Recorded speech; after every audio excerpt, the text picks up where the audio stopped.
Okay, why don't we go ahead and get started. Hi, everybody. This is Robin Reisman. I'm from UMassSafe. Welcome. This is the third in our webinar series on best practices on crash data tools. Really glad to have you here today. Just want to tell you a little bit about the project and the different components of the project, and then we'll get started with the discussion on crash data tools. So this project is funded by the Federal Motor Carrier Safety Administration, and the goal is to promote partnerships between state driver's licensing agencies and law enforcement with universities. And there's really three tasks that are part of the project. The first was the 2016 Eastern Service Center Summit that many of you attended. The second piece is the CV-STAC website, which you can see on your screen. That's the Commercial Vehicle Safety Technical Assistance Center. And the purpose of the site is very much the same as the goal for the project, and that's promoting those partnerships. And I just want to show you the website a little bit and what it has to offer. So you can see on the screen that we show events like today's webinar series. We're in the process of planning a second webinar series that will start in January that we'll send you an email about. And then under highlights, we talk about different things that are occurring within the Eastern Service Center, and in fact, some of the summits that occurred across the country, as well as blogs on a variety of different topics that folks in the Eastern Service Center have expressed interest in. And then if you look at the top of the screen, we have a place for best practices, and that's where we're showing recordings of past webinars, best practice guides, presentations from the 2016 summit, and a variety of different blogs. And then if you look over to the right under the CMV Safety Summit, that gives information on all the topics that were covered in the summit. So every couple of weeks, we're adding blogs and highlights and best practices and different content. So we encourage you to come to this site often and check out what's here. There's a place on the homepage for you to ask questions or to express interest in topics for other blogs or best practice guides. So we'd love to hear from you. And then the third component of the project is providing one-on-one support to states that are trying to establish relationships with universities or replicate programs from other states that they're working on with their universities. So this particular project goes through March. So if some of you are interested in some of that technical assistance in working with universities or replicating programs, please contact us. We'd love to help. And if you have ideas for other webinars for the January-February series, please let us know about those.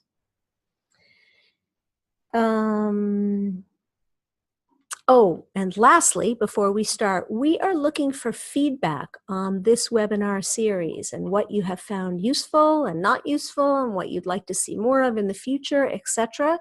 So if you click on that link that we just showed you on the screen and complete that survey, that would be really helpful for us. It's 10 questions. It will take less than 5 minutes, but the feedback would be really useful and helpful for us. So why don't we get started? This is the third in our webinar series, and and today we have with us Greg Ferrara.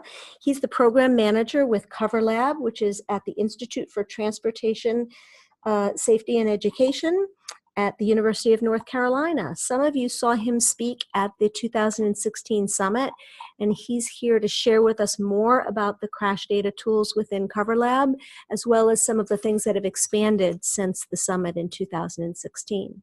So we are going to turn it over now to Greg to share with us what they're doing. Hey, thank you, Robin. I appreciate it. Welcome, everyone. My name is Greg Ferrara, as Robin mentioned. I'm going to go ahead and start sharing my screen right now for a presentation, sort of a few slides, just to kind of introduce what we're going to be presenting today. Can everybody see my screen? It should say COVERLAB Analytics on it.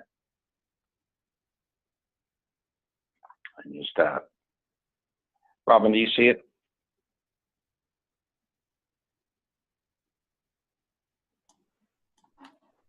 Yes, we can see it. We're all set. Great. All right. Well, I'll just continue on then. As Robin mentioned, My name is Greg Ferrara. I'm a program manager at ITRE at NC State University, and we're going to be sharing with you today a data visualization tool that we've been developing at the Commercial Vehicle Enforcement Resource Lab. That's our group. We've got 5 full-time employees, including myself. We have a relatively small group, and you can access our website at coverlab.org. So what I'm going to be presenting to you today is CoverLab Analytics, which is our data analytics platform, and we service the state of North Carolina's Highway Patrol, so it's the North Carolina Highway Patrol. The purpose of CoverLab Analytics is to use data to drive enforcement planning. So what we're talking about is to track and measure performance goals that are set forth in the state's Commercial Vehicle Safety Plan, which is a performance-based grant sponsored by FMCSA.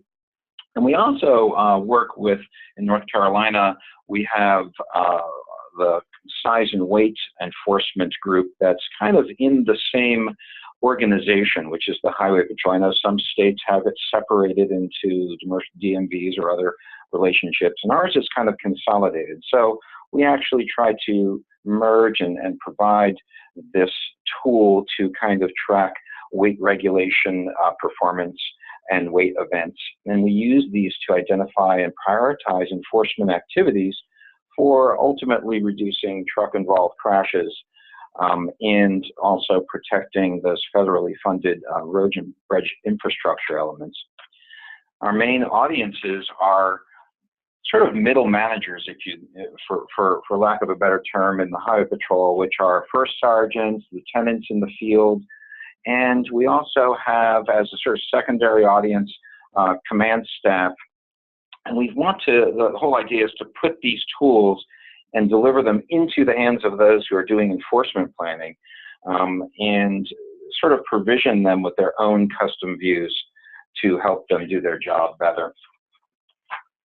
And the idea, of course, is to kind of give them troop-specific views. In this case, North Carolina has 8 troops, which are multi-county, large geographic areas. The one you see on your screen is Troop C. That's where Raleigh is located, where we are.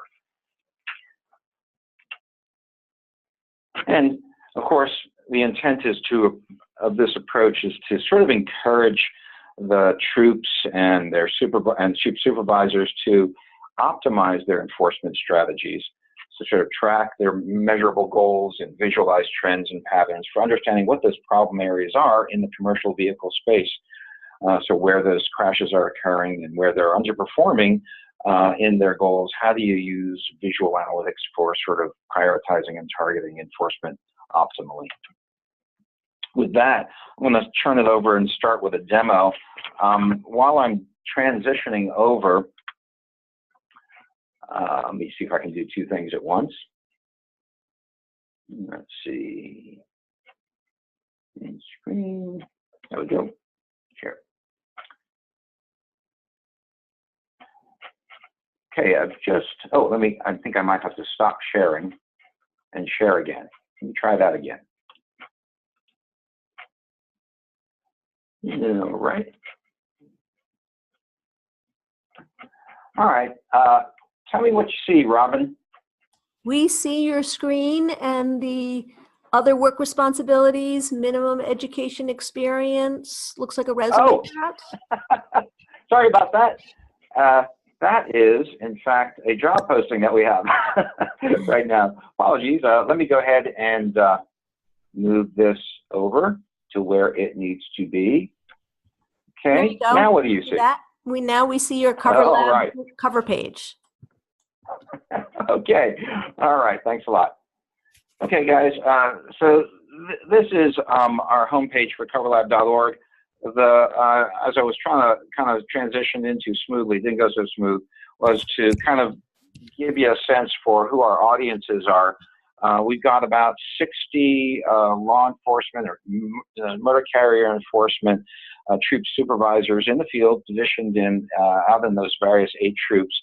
and approximately maybe 7 command staff, including, I guess, anywhere from major down to sergeant at headquarters in Raleigh, all of which are given access to this tool we're talking about. It's just called COVERLAB Analytics. So we thought we'd make it super simple for them by sort of allowing them, all you got to do is, you know, as these things go, we want to make sure that everybody can remember where to go whenever they need to get to us. So that's why we kind of made it simple with COVERLAB.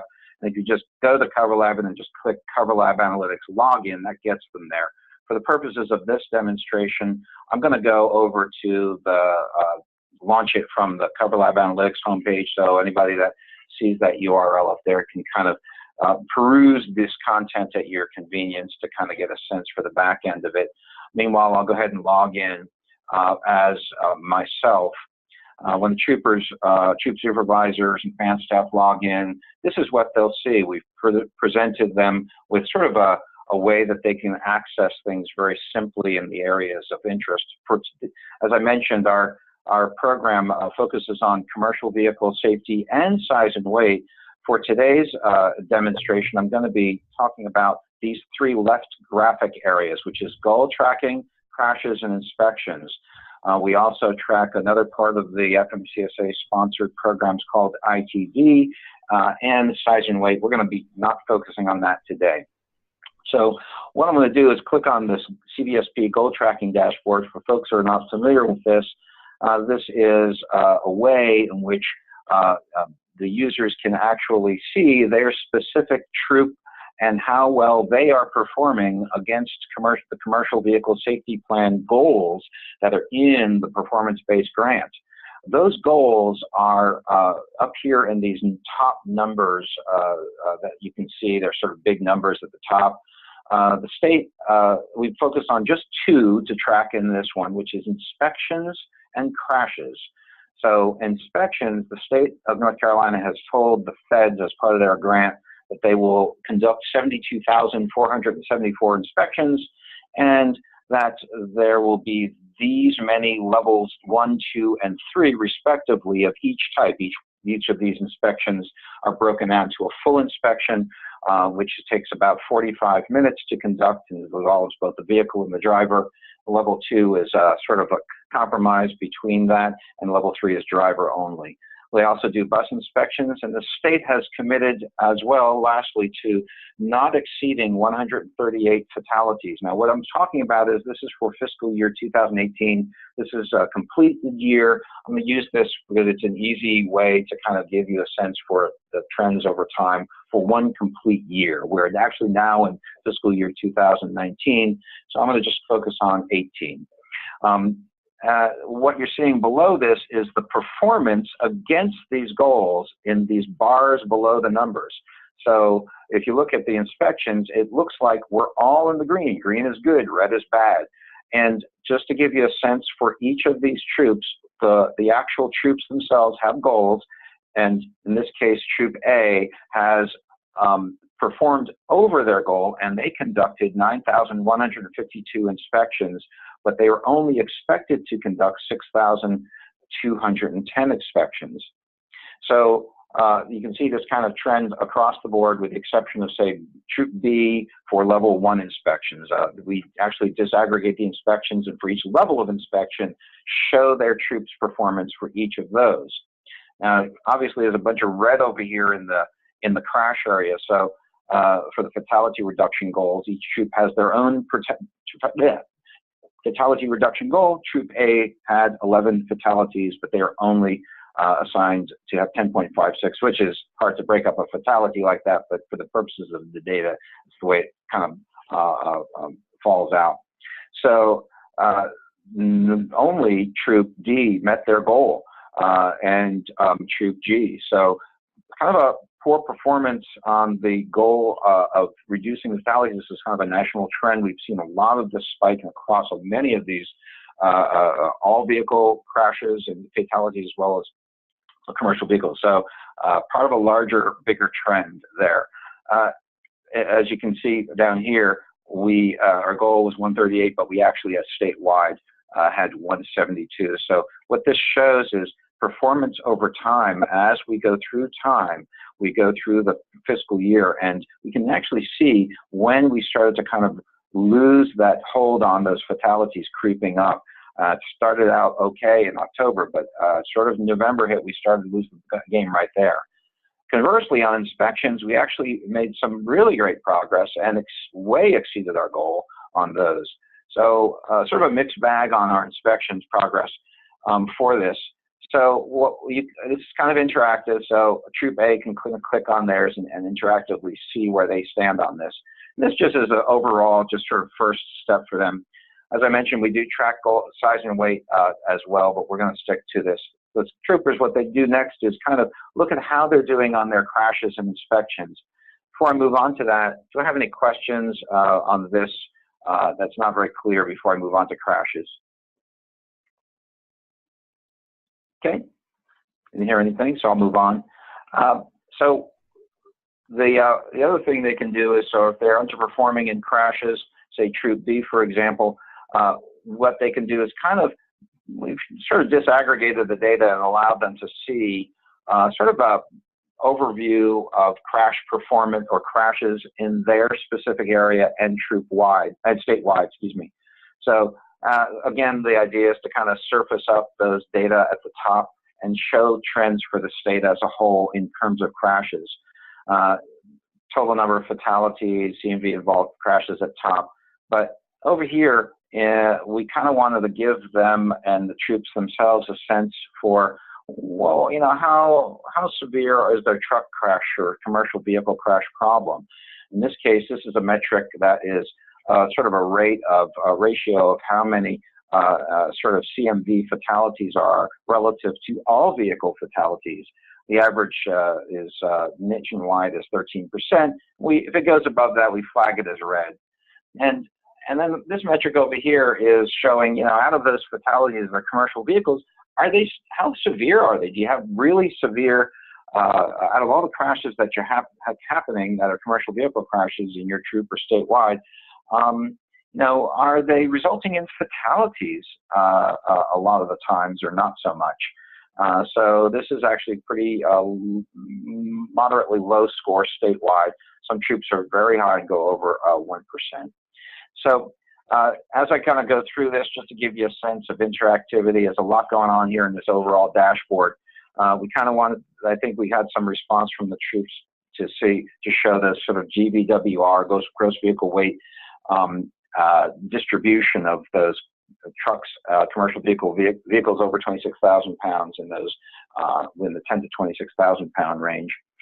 We also show kind of a relative down here in the lower left-hand side, relative distribution of those troops and how many, you know, sort of crashes did they have overall. The Troop B, C, and H are always real high. Those are the sort of big urban areas. And we can also see over here on the right sort of a breakdown of what the contributing circumstances are for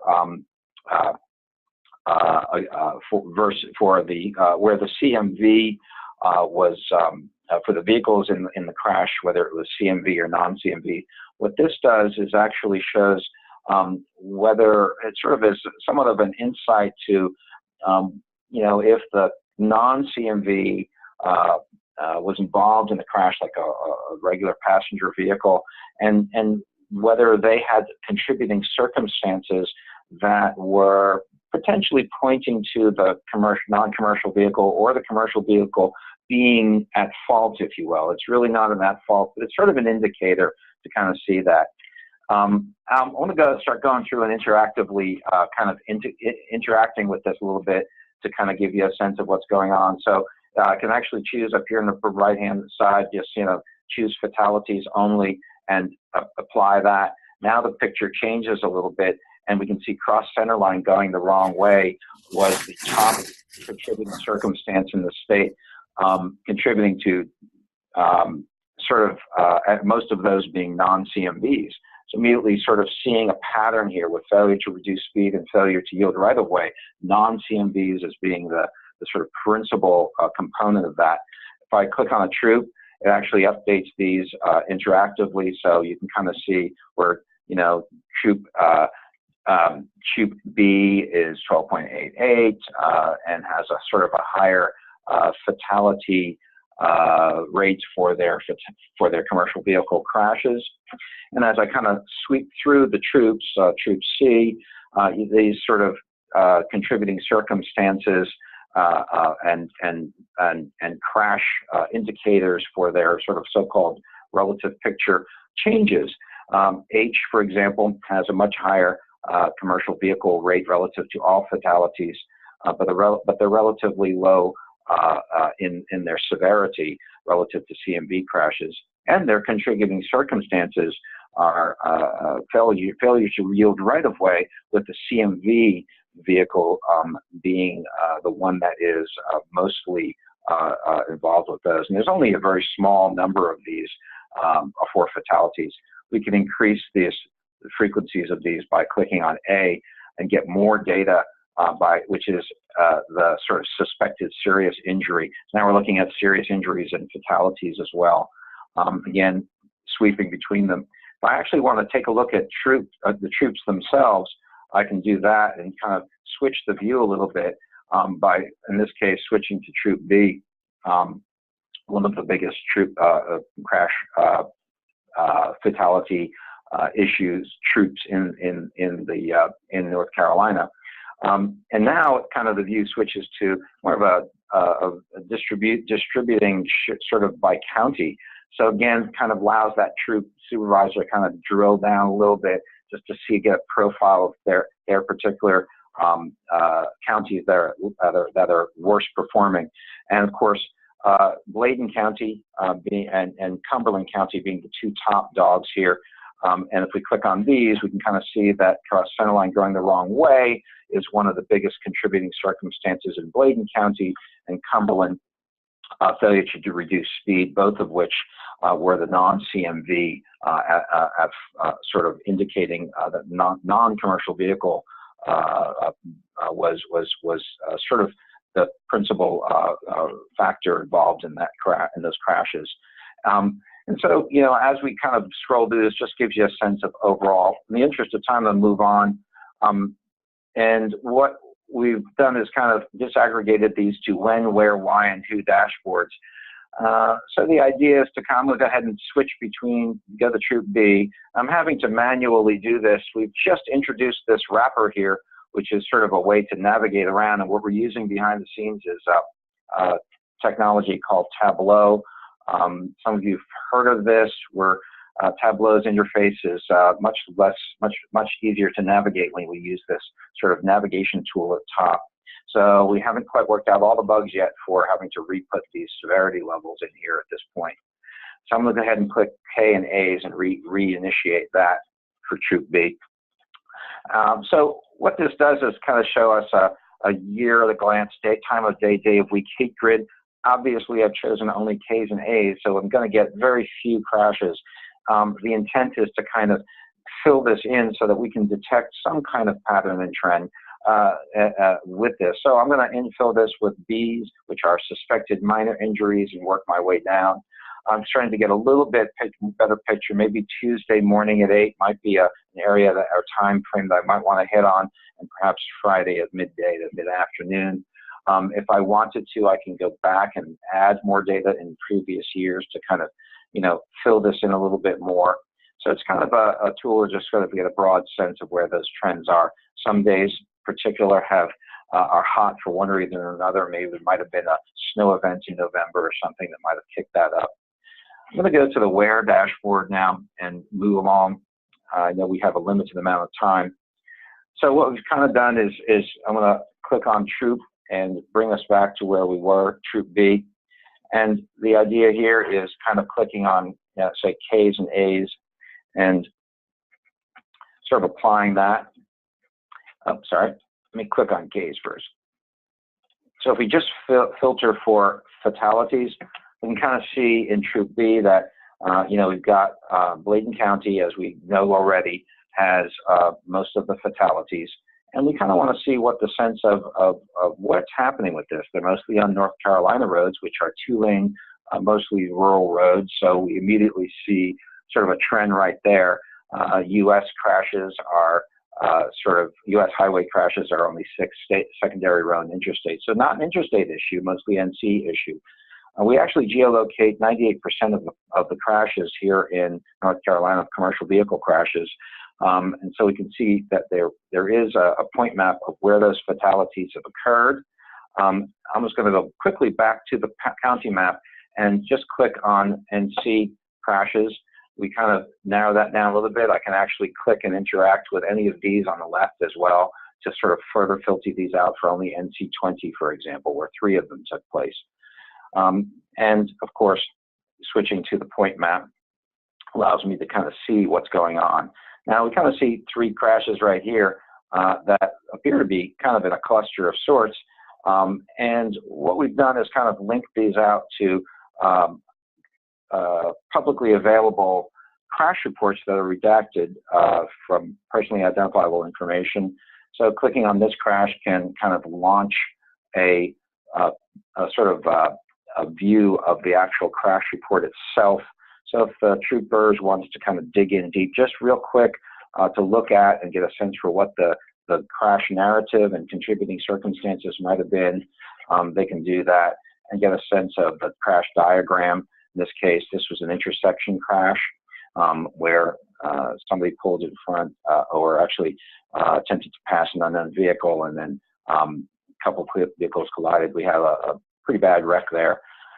And we can kind of go through these and kind of look at what is actually happening with these, sort of get a sense for if there's a pattern there, maybe they might want to talk with NCDOT about some kind of road issue. Maybe they want to sort of add enforcement down there at that intersection, or if it's just some kind of random event that somebody was not paying attention to that particular location and moved away. So this sort of tool gives them a sense and gives them the capability to kind of, investigate, go a little bit further. The troopers themselves do have access to the full crash report if they want to go further. And in North Carolina, they actually use these tools as part of their quarter or sort of biannual fatal review, where they actually get together and dive deep into what's actually causing these crashes that are behind the scenes, go around the state and actually meet with folks. In the interest of time, I'm going to kind of move on to the Y dashboard, and sort of this is kind of a more I guess you'd call it interactive view of the actual first overall crash dashboard with that CMV, non-CMV views. So the intent here is we've kind of exposed roadway and weather conditions to see if those were impacting any of these, and interactively clicking on these can kind of just link between the map and the actual contributing circumstance. So it allows you to kind of quickly view those interactions that way. Lastly, I'm going to kind of go over to the Who tab, and what we've done is kind of identified what carriers and what their DOT numbers were for these. So I'm going to go again, click Troop B, and then go over to sort of fatalities only, and then sort of this gives a sense for what were those top carriers in Troop B that were in those commercial vehicle fatal crashes, and there were 29 of them. So I'm just going to quickly sort on the numbers of them. What we've done is sort of indicated which states the carriers are based out of, so most of them out of North Carolina. We also can click on a particular carrier here and then open the sort of Federal Motor Carrier's safety rating for that carrier. And in this case, just to give you a sense, you can kind of see here the out-of-service rate. That's, how many times what's the ratio of this particular carrier being pulled out of service for some kind of violation. In this case, it was 4.8, 1.4, relatively low. So this carrier does not look like it has a sort of a safety issue. But as we kind of go through these, I'm going to click on Wicker Services and open this guy up and see how that looks. And in this case, this particular carrier has got an out-of-service rate of 23.7%, which is higher than national average. And we can kind of, you know, click on their crash indicator here as, let me go ahead and log in real quick. This gives us the capability that to actually, for sort of authorized users, to actually see a carrier's crash indicator in the eyes of the federal agency FMCSA. So clicking on this particular crash indicator for that particular carrier, Wicker Services, we can see that they're sort of, I guess you'd call them above average in terms of their crash indicator performance. 64% of motor carriers in the same safety event group have a better on-road performance than this motor carrier. So, you know, it could be a sort of an indicator to take further action, maybe reach out to that carrier from an outreach program or sort of an intervention perspective. So it's sort of a first start as to, you know, how can we actually take action on these things. Any questions before I move on to the inspections dashboard? Greg, I have a question. How often do you upload the new data? Yeah, good question. We're kind of, it's one of those thorn points. Once every month we do, but it could take up to a month and a half. We get data from NCDOT that sends it to us once they call the month complete and close the month out, as sort of they've tagged that month as complete. So every 30 to 45 days. Uh-huh. We'd love to get it daily, but they won't let us in their system. So. Yeah. If other folks have questions, you can unmute yourself and ask your question, or you can type it in the chat. Okay, I'm going to go ahead while we're waiting on that, just to kind of go over here to inspections. We also track those inspections. So the inspection goal was another element of the commercial vehicle safety plan. We provide an overall dashboard again, just to give that broad sense of what's happening in your particular troop or statewide, depending on who you are, the state level, administrator or not. A lot going on here as well. Just kind of let you see what's going on and read it off, as we kind of tried to make it easy to read, even though it's pretty busy. So again, the state conducted 96,000 insurance inspections, way exceeding their goal. And out of those, they had an out-of-service rate of 16, or you know, close to 17%, which is right about the national average. And what we've done on these little orange sort of numbers here is taken a stab at estimating the number of crashes prevented by conducting these inspection activities. And how we're doing that is using this thing called a roadside intervention effectiveness model. And that's a model that estimates the crash reduction value published by FMCSA for specific violations. So all violations are tagged with some minuscule little crash reduction value, and then collectively adding them up will tally up to a sort of a way to estimate how many crashes were prevented by such a violation. The ones that correspond violations that are for driver violations are higher in their values than, say, vehicle violations like, say, a broken taillight or something like that. So you kind of use these two metrics, the out-of-service rate and the crashes prevented metric, as a way by which to kind of incentivize making your inspections more efficient or effective. And we don't want to completely focus on out of service or out of service rate, even though it is important, because we really want to tackle those kind of violations that can actually reduce those fatalities or crash and bulk crashes. And so just want to give you a sense for what that is.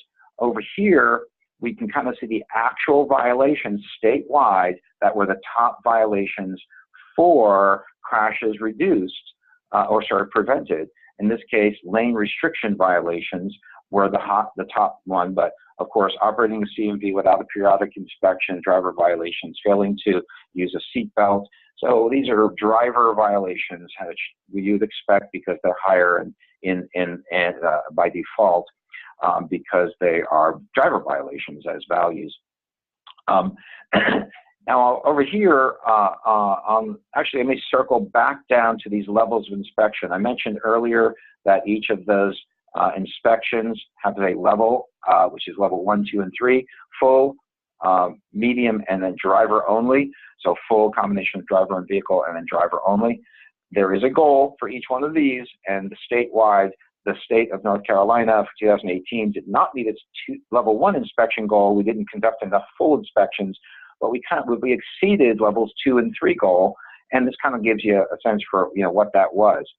And then over here in this map, a lot of things going on in this map too. The blue indicates how, the darker the color blue is how many total inspections were conducted for each troop. So, troop G, which is this one over here, and troop B, this one over here, conducted the most. The size of the bubbles indicates how many crashes were estimated to have been prevented by those inspections in that troop. And if it gets a darker color, that means that they were, I guess, more efficient at those crashes prevented, because out of all they prevented more crashes per 1,000 inspections. So Troop G not only has larger bubble and dark, but they also were more efficient at those by preventing more per inspection. So that sort of gives you a sense for what's going on. All of these are interactive. So I'm going to start interacting with these if we wanted to take a look at, say, level 1.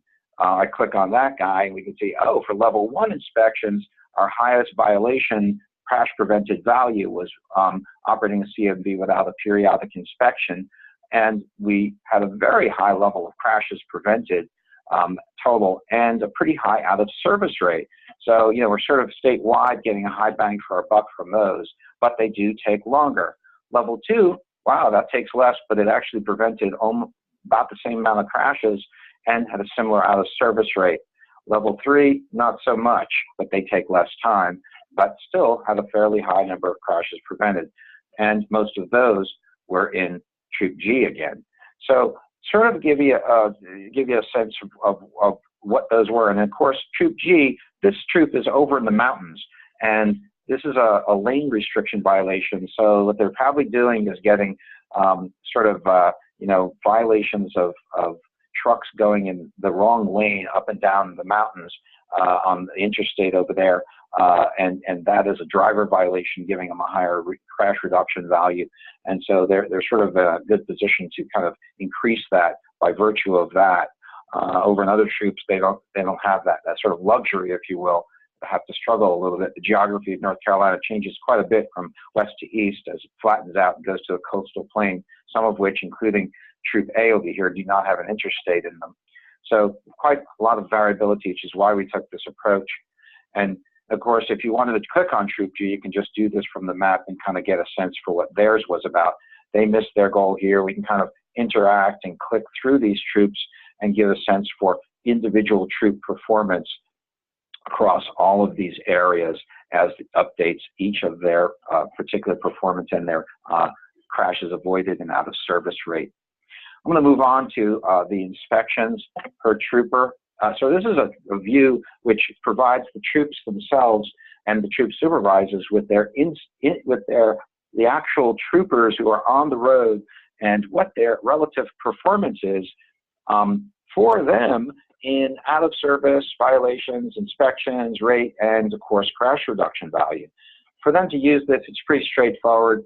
We kind of wanted just to focus on two things, which is out of service rate and RIEM factor, which is how many crashes they prevented. So if we quickly sort up here, we kind of, the thing that stands out before is this statewide, this kind of pops up as Mark Corbin is the top performance statewide. But for purposes of illustration, I'm going to click on Troop B and kind of do that same sort. And we can kind of see that, you know, we've got some top performers for crashes prevented and over on the right, and out of service rate over here. And of course, conversely, you can kind of, you know, flip it over and have those lowest performers. Now, the reason we wanted to introduce this RIM, or crash reduction factor, in here was because if the troopers only focused on out of service rate, they could theoretically get one inspection and then kind of have that one be out of service and get 100% out of service rate like this.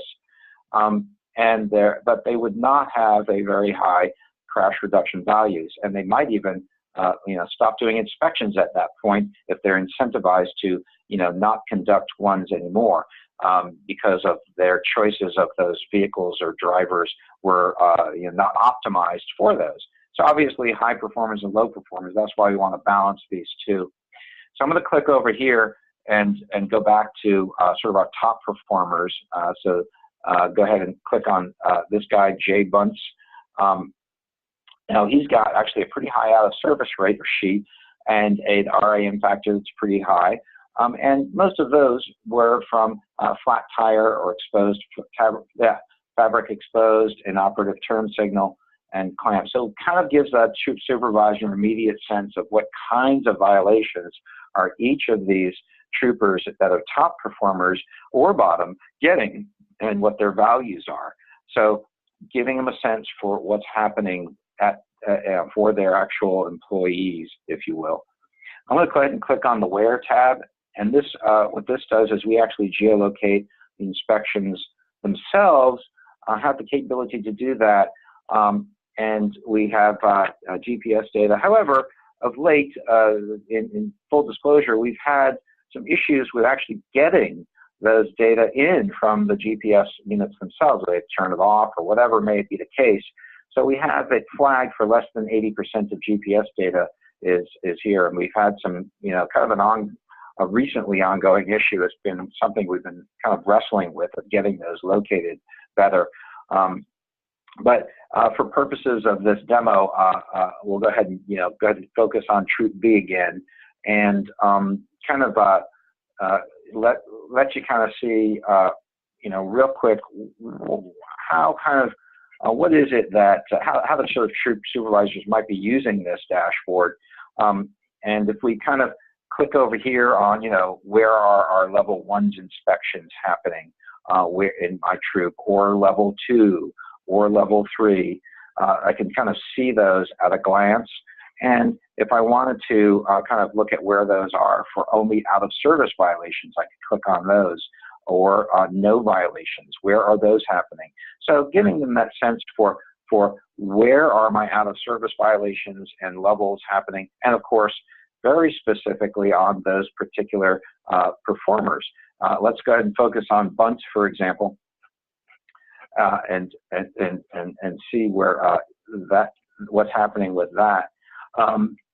If we click on bunts, and click on out of service violation, you can kind of see, you know, this person has actually got kind of focusing in this area and in the city of Fayetteville and over here in Clinton. But if I click on level 1's, for example, I can kind of see where his level 1 out of service inspections are happening, and get a sense for where he's actually getting these out of service violations on those level 1's. I'm going to click on this guy, for example, and this guy was a cargo transporter that's transporting dirt. That's an intrastate carrier. Sean Spears is the customer, and we've actually linked these out to their from the US DOT number to the SMS portal as well. This is from CSA's view of them, and they have a very big, in this case, a high out of service rate. So a high vehicle out of service rate. So Bunts was on target on that. I haven't checked their crash indicator yet to try to take a look at those. Yeah, not involved in crash in the past 24 months. So no crashes, but high vehicle out of service rate. So unsafe vehicles, but not translating to the crash picture as much. So just kind of get a sense for, you know, how the troopers can kind of maybe look and find and be using these data a little bit more efficiently and effective than they might otherwise without it. That concludes the sort of demo portion that I had planned for today's webinar. If anybody has any questions, I'll be glad to attempt to answer them now.